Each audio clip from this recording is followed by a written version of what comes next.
Ay, kumusta na mga kajunini? Magandang hapon. Ayan. Ito na ngayon yung cucumber natin mga kajunini, oh. Medyo ano sila, yung kumbaga hindi masyadong matataba dahil mga ilang araw kasing wala na namang ulan. So tigang na tigang na naman yung lupa. So ayan, oh. Tignan ninyo kajunini, oh. Pero so far ano naman siya, marami namang bulaklak na. Ayan. At yung mga bunga naglalabasan pa lang. So asahan natin mga next week may mga pipino na tayo mga kajunini. Oh. Yan, oh, marami ng bulaklak, oh. Yan.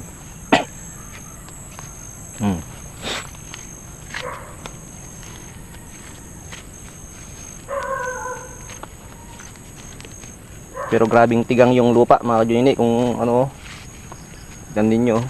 So yun talagang isang ano dito, pag walang ulan madali lang maano yung tubig.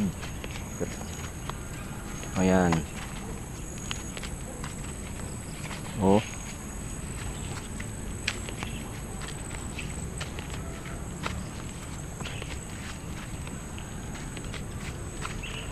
Ayan, marami na siyang mga bulaklak sa ilalim. Ayan, oh.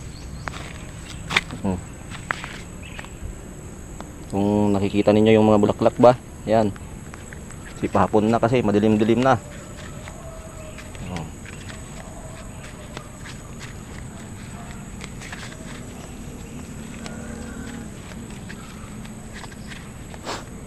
At ayan, dito naman sa kabila ay malapit-lapit na rin yan. Malapit-lapit na ring ano, mamulaklak yung ano, yung dono. At itong gitna naman ay medyo mahuli to kajunini. Yan. Oh. Yan yung mga bulaklak, oh. Marami-rami ng bulaklak.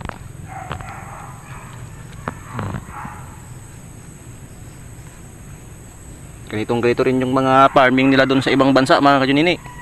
Kaya lang lamang lang sila sa mga ano, sa mga equipments. Kumbaga mas high tech sila doon kontra dito sa atin sa Pinas. Yan.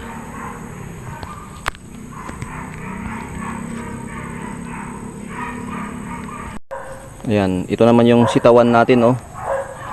Talagang ano na siya ngayon, medyo namumunga pa rin naman siya, kaya lang nga gawa ng medyo tigang na naman. Ayan. Ayan. Ito yung first na pipinuhan ko. Ayan. Ito yung third at ito yung second. Oh. Ayan. Dito naman sitawan din. Ayan. Oh. Ayan. Sukal na, oh. Oh. Ayan.